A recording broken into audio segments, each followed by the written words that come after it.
Welcome to this special coverage of Decision 2018 from AM 920. The Answer. Ted Metz, Libertarian candidate for Georgia governor, sits down with our own Bryan Crabtree to discuss the race for Georgia governor. And now, here's Bryan Crabtree. Ted, good to have you.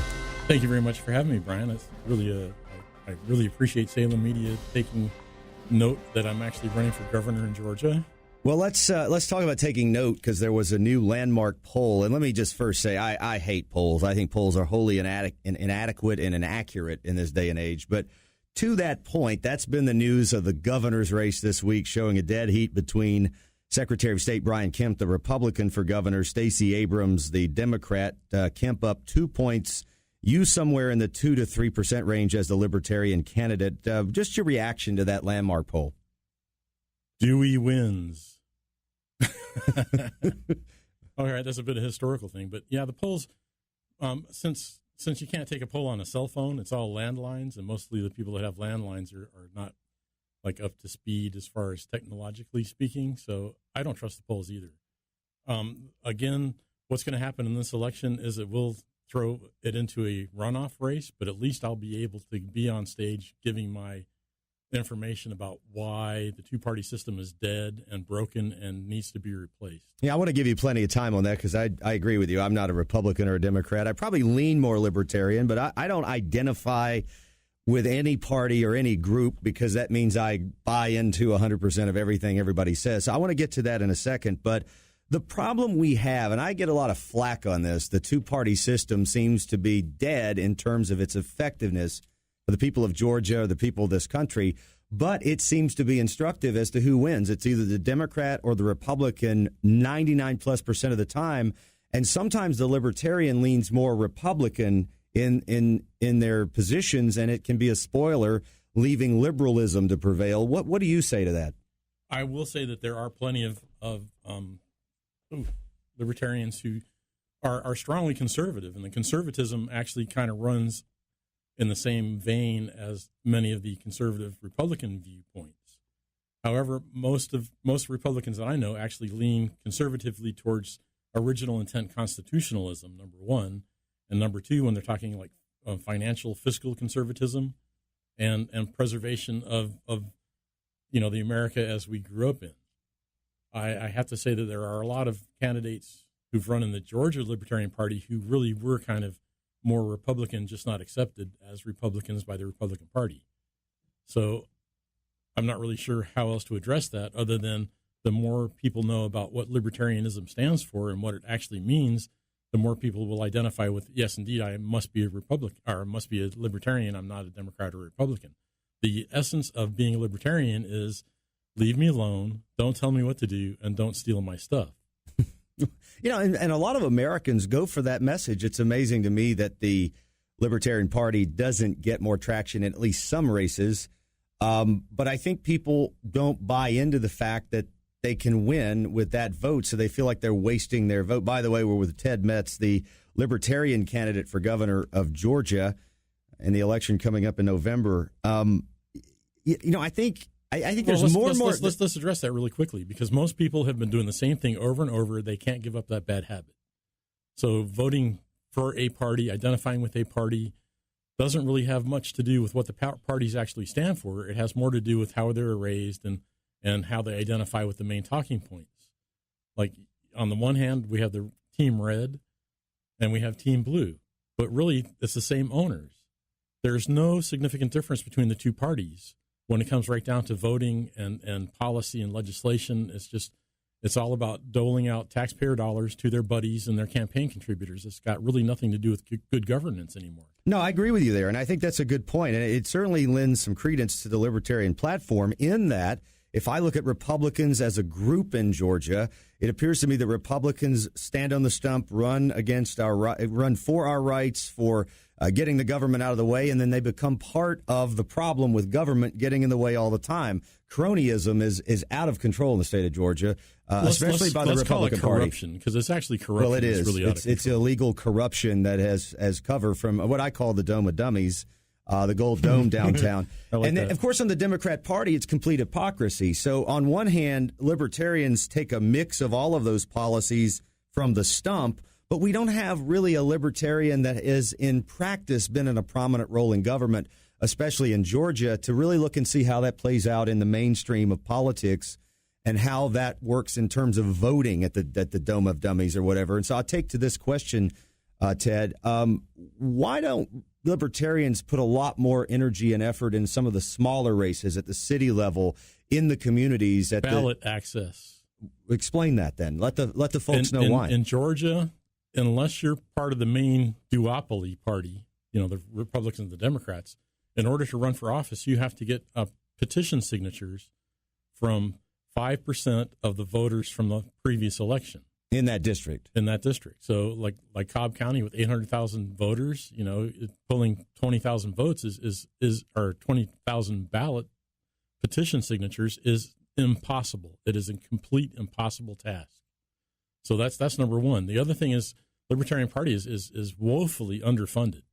Nobody funds the Libertarian Party except some libertarians, and they don't give a whole lot of money. So if we had money to actually do a significant, impactful petition drive, even in the smaller districts, we would have more people elected to office. We do have a couple of people who are libertarians, but they've always won their elections either as a nonpartisan race or as a part of the Republican Party. Would it be possible, and I don't want to get too far off track because I want to get to the issues in a minute. Ted Metz with us, Libertarian for Governor of Georgia here in 2018. Would it be possible for a libertarian like yourself or any other libertarian in the state of Georgia to run in the Republican Party or the Democrat Party, wherever their values and issues most fit, and be sort of a libertarian wing of that party, much like you have the Freedom Caucus in the Republican Party, a group of 20 congressmen who are more further to the right than the mainstream? Is that not possible for the Libertarian Party to at least be a wing of the Republican Party? Let me tell you how it was for me, because I went into the Republican Party as part of the Ron Paul movement. I was elected as the 39th district chair and the third vice chair of the 13th district, which is basically Scott's district, a Democrat that'll never change. It'll always be a Democrat district. But anyway, what I found in the Cobb County Republican Party, as well as the state party, I was there at the committee hearings and all this sort of thing. It's a club, essentially, and the club of people, the caliber of people there are people who are what we call statists. They want more government. They want nanny state government, just like the Democrats do. Yeah, the more government they have, the more power they get. There's really no swaying them to view things constitutionally and fiscally responsibly. They were taking their marching orders from the national committee, not anything state committee. I ran two candidates as part of a campaign staff all over the country, all over the Georgia countryside. And every Republican Party that we went to visit was pretty much the same thing. A bunch of nasty, vindictive, prejudiced.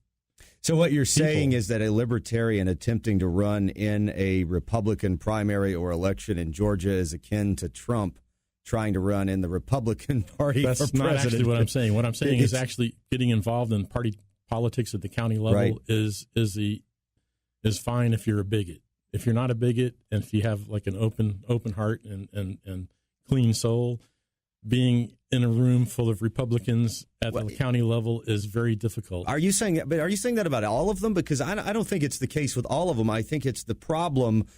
I just did a fake news segment on Facebook Facebook is doing it, and I said, the problem isn't that every journalist in America is contributing to fake news. It's the ones that do real journalism don't get the prominent positions at the top. Those are the people that are doing the fake news. The good ones don't rise up the ladder. It's the same, in my view, in Republican and Democrat politics. The good ones don't get the prominent positions, whether it's because of bigotry or racism or cronyism or whatever. Not following the party line. It's not towing the line. It's not carrying their water. It's not doing as you're told.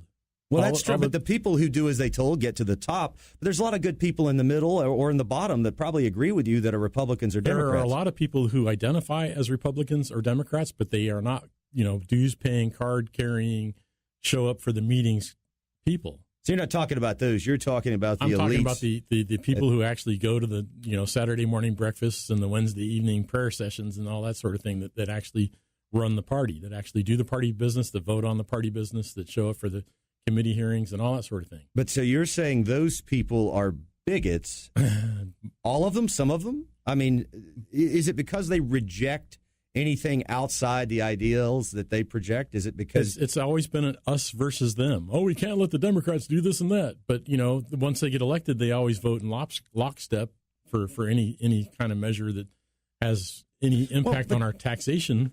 That's what they did to Trump. I mean, essentially, he came in and said, oh, he's a joke. He can't win. We don't want him. He's not part of the Republican. He'll destroy the Republican Party, et cetera, et cetera. Yes, but Trump had money and he had press coverage. Well, he also had celebrity coming in. And that's something that when you have household name value, that changes it completely. And I guess that's one of the things that we started here with is the libertarians haven't really held any offices. You've explained why, and I don't discredit your explanation that it's hard to get all the ballots signed to get in there. But that's really the problem with libertarian politics in the sense of getting elected, getting in the mainstream, and providing an alternative, which the American people and people in Georgia desperately want. But how do you get past that? What does that mean? How do you get past the stigma that there's so much bad publicity about libertarians. Libertarians basically are labeled as, they're just Republicans that want to smoke pot, or they're crackpots, or they're conspiracy theorists, or blah, blah, blah. When, in fact, most libertarians are some of the smartest, most well-read, erudite, with it, following current events, looking between the lines, not falling for the basically the media propaganda. And that is an unpopular position to be in, number one. And number two, the problem with being a libertarian and trying to promote radical freedom and liberty is scary to too many people. That's a radical idea, isn't it? Well, we're talking to Ted Metz, libertarian candidate for governor of Georgia. I want to get into the issues next. Guns, pot, marijuana, casinos, and much more. Taxes. There's a lot of things. I want to rattle off a bunch and just kind of hit where you stand, where libertarians in Georgia stand on that as we continue. Don't go away.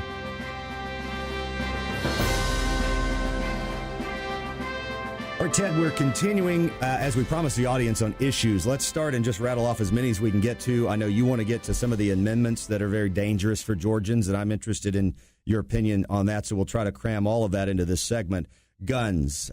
Stacey Abrams, the anti-gun candidate. Obviously, Brian Kemp, the Republican. He carries his gun everywhere. It's almost become a running joke. Where do you stand in the Libertarian Party on guns and gun rights in the state of Georgia? I would like to start out by saying the Bill of Rights is a partial list of rights that we have inherently that were given by our Creator according to the preamble of the Constitution. My position on gun control is a firm grip, a balanced stance, and good sight alignment is what gun control should be all about. The Second Amendment is very clear, right. Shall not be infringed. Right. All of the founding fathers said that, owning firearms is against a tyrannical government, and it's getting more and more critical that more people own guns. And that answer doesn't surprise me coming from a libertarian. It's leave me alone, which is kind of the banner of the party. And don't steal my stuff. Yeah, don't take my stuff. So let's talk about marijuana. Recreational marijuana legal for everybody in the state of Georgia. Where do you stand on that? Well, this is going to be kind of a long answer because I've been in the marijuana space for at least 5 or 6 years, actually at the committee hearings, going through all the Haley's Hope stuff. And we're going to talk first about recreation, or we're going to talk about medical first. Mm-hmm. I want to push for in-state home grow. If you're a medical patient and have a slip from your doctor that say that you can use cannabis for medical purposes, you should be able to grow it at home by yourself. Plant in the closet with a plant light. Right, pardon me. All right. As far as recreational, no one. There are so many people. I think 70% of Americans are taking some sort of. 1 in 7 Americans take some kind of medication for some kind of a mental disorder, either depression or anxiety or PTSD or whatever. Cannabis, even if it's recreational, can cure all of those problems. Not to mention all the other medical conditions that cannabis can treat. Not just palliate, make you feel better, but actually cure. So I want to see marijuana legal in all aspects. I just got back from Denver, and in Denver, the state taxes recreational at 15% on the distribution level, and then another 10% at the sales level. And Colorado has a booming economy. It does. And just the fact that it's a plant that God gave us, Genesis, blah blah blah. It's ridiculous. It's a human right to be happy. For people who have listened to me on the radio or follow me on digital social media, I'm always pro recreational marijuana. I have been for a very long time. I think it's a ridiculous thing. It's less dangerous than alcohol. That's always been my opinion. And alcohol is the gateway drug. Not pot. Is that the reason you think a lot of Georgians don't want especially far conservative? Let's go back and talk a little bit about gateway? Propaganda. The propaganda started in 1935 with reefer madness. And if you look at the marijuana issue, is really all about what the deal is with crony capitalism at large. A group of industrialists basically had the legislation, the Marijuana Stamp Act of 1937, passed. One of the persons was DuPont. DuPont's patent for nylon was issued February of 1937. The Marijuana Stamp Act was enacted in November of 1937, and he was there lobbying to have that done to protect his nylon. Before nylon, hemp rope was the best thing. All of the founding fathers said basically that our strength of America was the power of hemp. So anyway, hemp is being suppressed because it interferes with cotton and fiber. It interferes with oil. It interferes with patent medicines, the FDA-approved drugs, and so you're saying all sorts of other things that people you're basically saying monopolies. It's much bigger than just some sort of a religious situation. It's cronyism of some sort. It absolutely creates monopoly positions for the companies who make products with other means other than cannabis. Cannabis can produce everything that oil produces, including biodiesel. We can produce enough biodiesel here in Georgia to fuel the entire planet's diesel engines. Ted Metz with us, Libertarian candidate for governor of Georgia. Taxes, been a little bit of a tax reduction in the last... No, we didn't. We had a huge tax increase in all the SPLOST, the T-SPLOST, the transportation bills. Okay, so it was a shell game. They shuffled the deck chairs. Net, we're taxed even more, even if we did get a small reduction. Eliminate the state income tax? Why not? Other states surrounding us have no state income tax. What do you make Florida, of Alabama. One of your opponents, Stacey Abrams, who, according to recent news reports, was in favor of raising taxes, create more revenue for more programs. Now she's saying, well, maybe not, walking that back. What do you make of that? Is that, just chime in on that. It's the same old political rhetoric. Tell one group one thing because that appeases them. Tell another group another thing because that appeases them. So, the rhetoric is the governor has no legislative authority. He's not the one that passes the bills, or he's just the one that signs the bills. He's not the one that creates them. So all of my opponents who are talking about legislative fixes are talking pie in the sky because they're not the ones that are writing the bills. How do we pay the bills if we lower the income tax to nothing or nearly nothing? What do we do to make that up? That's real easy. We create a new source of taxation in medical and recreational cannabis and all of the industries that cannabis can bring, from plastics. Hemp plastic is biodegradable, which means it doesn't fill up a landfill. Have we done the math, though, to make sure that would close the gap? Oh, my God, yes. Okay. Billions and billions of dollars. We have 5 amendments to the state constitution on the ballot this November. You're concerned about these. You think we should vote no on all of them? Absolutely vote no on all of them, because all of them expand the power of the government to invade and encroach on our constitutionally enumerated natural rights. Let's start with business courts. They want to appoint business court judges, not elect them. A new separate class of citizens known as businesses. And every time they create a new class of citizens, it takes rights away from everyone else. Essentially, what the business court system is going to be, it's going to be a parallel court system, new judges, new offices, new facilities. And why? So they can prosecute more businesses for not having a license or something like that. But the bottom line on it is all of the judges are going to be appointed by the governor. They're not elected, they're appointed, which means they serve for life, and which means that if the governor has a problem with a particular type of business, he can force his judges to not follow the law, but follow some sort of a policy. The Amendment 1 for the outdoor recreation equipment sales. That's kind of ridiculous because it says that recreation, it creates, if you're a sporting goods store, then part of your taxes from sales taxes are going to go to outdoor projects, which I think is fine. But the thing that's not defined in the legislation is what is a sporting goods store. Because Walmart sells sporting goods, Target sells sporting goods, CVS. Hidden tax here? Well, it could be. It could turn out to be just a windfall for a couple of groups who otherwise could collect donations from private organizations who actually use the land. We need user fees instead of taxation. Forest land timber conservation, that's Amendment 3. And boy, I tell you, conservation land is a huge tax scam. We have our county government, in many cases throughout the state of Georgia, giving 50% discounts on the tax. You have big, rich developers donating unusable land at development rates to conservation trusts. I'm tied up in litigation personally with one that's doing that, and it harmed my family. It's called a scam. It's called a grant of special privilege. Anytime they pass a law that favors a group or a person, that's called a grant of special privilege. It's both federally, constitutionally prohibited as well as prohibited in the state constitution. So in this, as I read Amendment 3, what they want to do with this forest land and timber conservation is actually put it on steroids and allow more abuse of the tax law, which then costs revenue and shifts the burden to the people and shifts the burden away from the rich people who are already abusing the federal tax law and the state tax law. A sterling example of cronyism, vote no. I guess the Koch brothers and Georgia Pacific are behind that, huh? I don't really know. And finally, we're running out of time. Let's talk about Marcy's Law. Marcy's Law was first passed in California. You know, California is the libertarian or the liberal hotbed, and where Stacey Abrams is going to go campaign funding.